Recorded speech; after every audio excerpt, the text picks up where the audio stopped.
Are you ready? We're gonna do another How Did They Turn Out? And today we're gonna be talking about this guy. This is my number 4 son. He requires that we take this conversation outside. We're looking at the river, and Sam spotted the insect larva. I'm outside, but I'm going to interrupt my video right from the beginning. My husband and I are giving away a build your own personal computer kit, and here's how you enter to win. So it will be gifted and given away by random draw by the end of July 2023. It is a kit that has everything in it for your kids that absolutely breathe computers. All you need to do is watch this video all the way to the end. Then you like and comment. I'll tell you in the video what it is you need to tell me. And that's it. And then I will enter everybody into an ability to pull a random winner. And I hope that you are the one. I had to bring you outside to talk about this 4th child of mine. He was born 18 months after his next oldest brother. So he's number 4. He had kind of a traumatic-y birth and had some little bit of challenges when he was little where I couldn't approach parenting with him the same way that I had his older brothers. The older brothers, we did a lot of sleep training and laying them down when they were awake, and Sam wouldn't tolerate that. He had problems holding down his meals. And so with Sam, here I was, number 4. I had kids in school, I had a toddler, and I had a baby that needed me more than I was mentally prepared for. And this was a beautiful thing. It was a godsend because it meant that I snuggled him more and I spent more time with him. Well, as he grew, it turns out that Sam is one of those 105th percentile kids. So his body from his hips up was huge compared to his little legs. And it meant that his gross motor development took precedence over everything. This kid was just off the charts when it came to growth. And it meant that things like his fine motor skills were very delayed in developing. So with Sam, a lot of things that I thought I knew how to do, I had to revisit because it just didn't work the same way with this giant of a child that I had given birth to. As he got older, Sam, it presented the same problem that he does today. I say problem, challenge. And that is that he processes information in very different ways. And I have to pause because we are definitely out here channeling our inner Sam. I'm on the seashore and I want you to see this is exactly where Sam would be. Check these out. These are jellyfish just kind of hanging on the beach. They beautiful. Okay.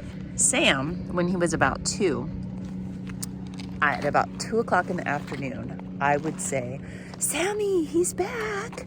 And he would go running into the backyard because there was a butterfly that would come in our yard at the same time every day.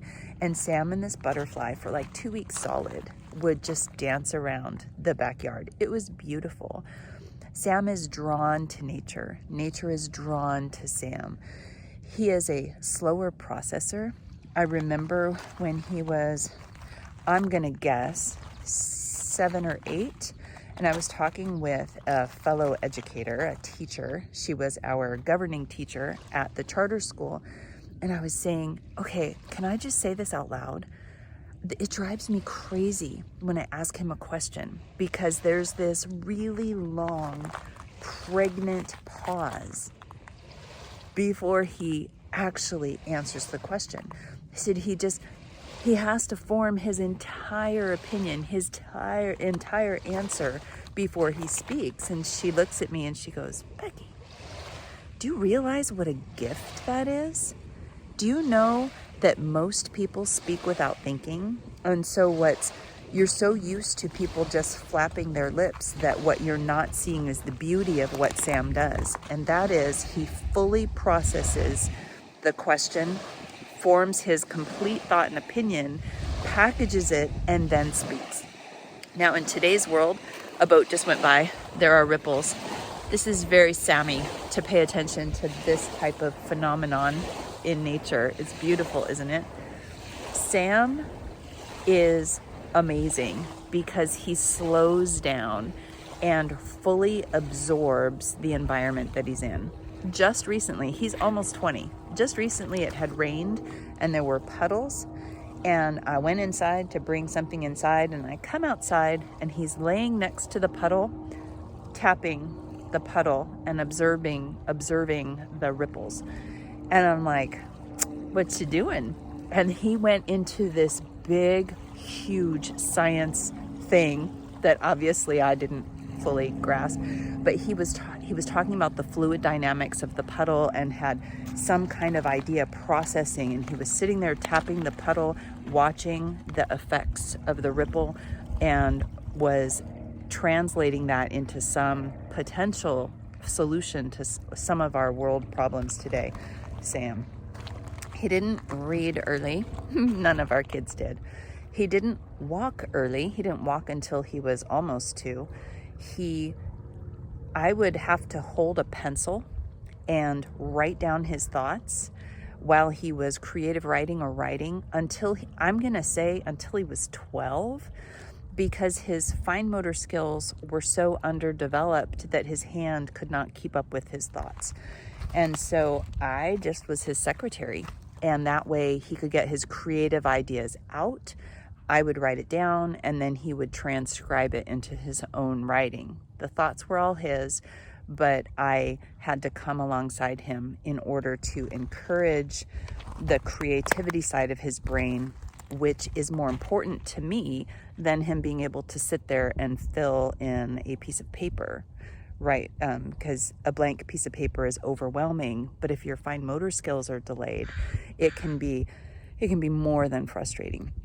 So as we moved through the school stuff with him, remember the 3 Musketeers, our last 3, we bundled together. It made no sense to try to do 3 different maths, 3 different Englishes, 3 different sciences, etc. So we did everything together.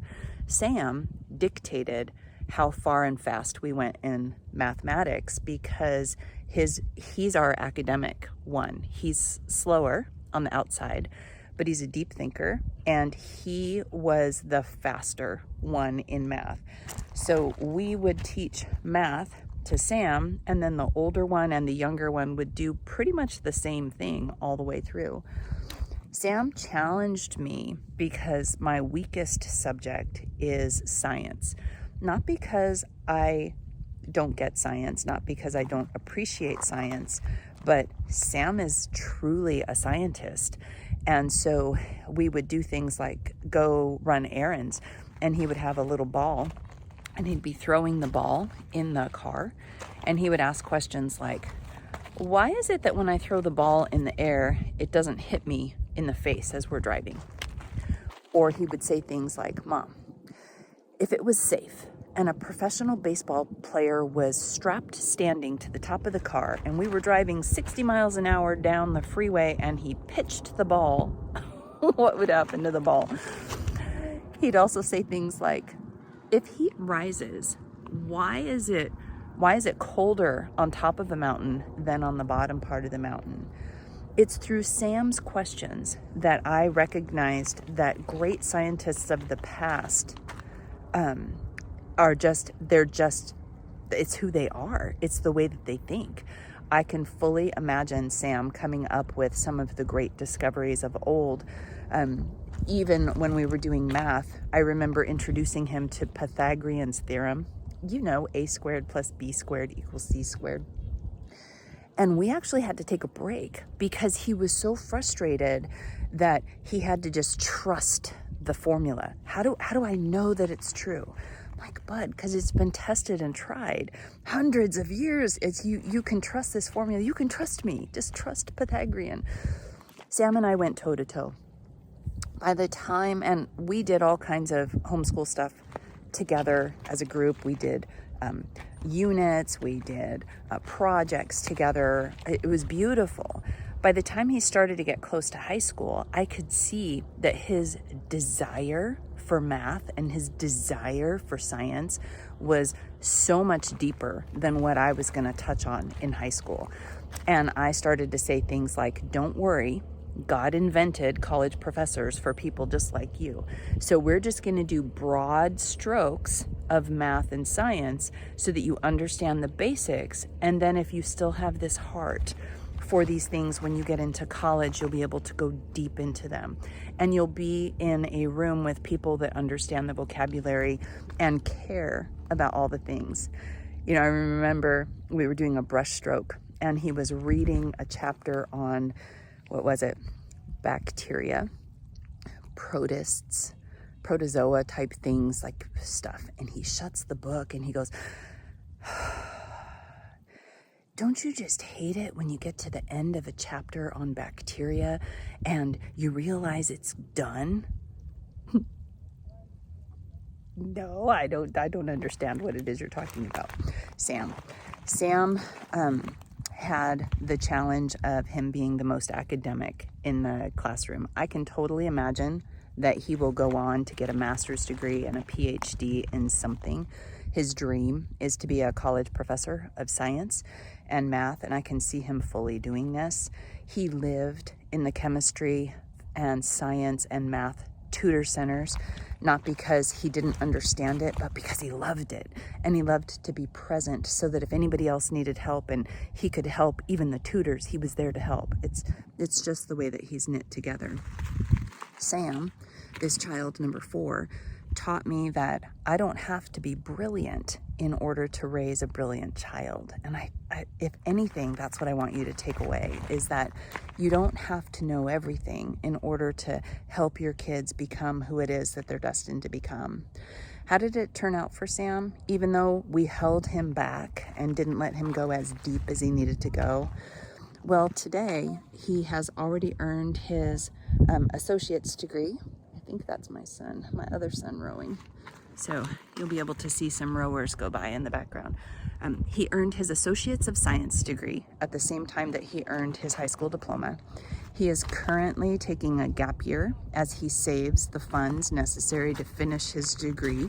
He would love to get a bachelor's in marine biology and ultimately continue on and become a college professor.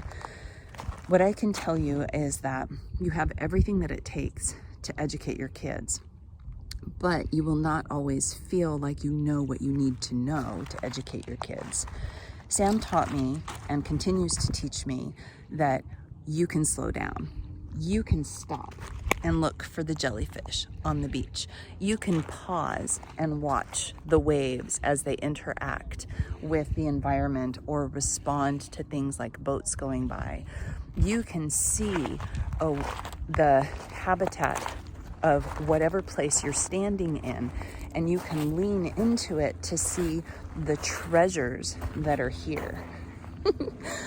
My personal biggest challenge with Sam specifically is that my brain works and moves way too fast for him. So I'm continually and constantly interrupting and trying to go faster, when in reality, his mind is a scientific mind, and you don't rush science. It's, you just can't. It causes frustration. So number 4, I continue to think of our homeschool successes. You know, I'll share the other boys that we've gone through so far. So our historian, our screenwriter, our musician, we're up to Sam, our scientist. I've got one more kid to go through, and all of those different links are in the descriptions below. But I can tell you that I wasn't equipped to teach any of them, but I was willing. And I was ready to lean into what they love, and it's turned out great. I'm so thrilled with the journey of even raising an academic child and watching them thrive in life. So I hope that you are appreciating these reflections. They help me to think back on what worked and what didn't work. And it's such an encouragement to know that you know, I didn't know what I was doing, but it still turned out okay. So let me know where you are in your homeschool journey. Which kids, do you have any kids that are scientific or academic that you feel think of things way more in depth than you do? I would love to hear about it in the comments below. And if you are also entering to win our personal computer giveaway, what you need to do is have watched this video all the way through, liked it, and then in the descriptions below, tell me why your kids, your family would benefit from winning that kit. Again, we're giving it away by the end of July 2023, and I think that's it. Have a great day.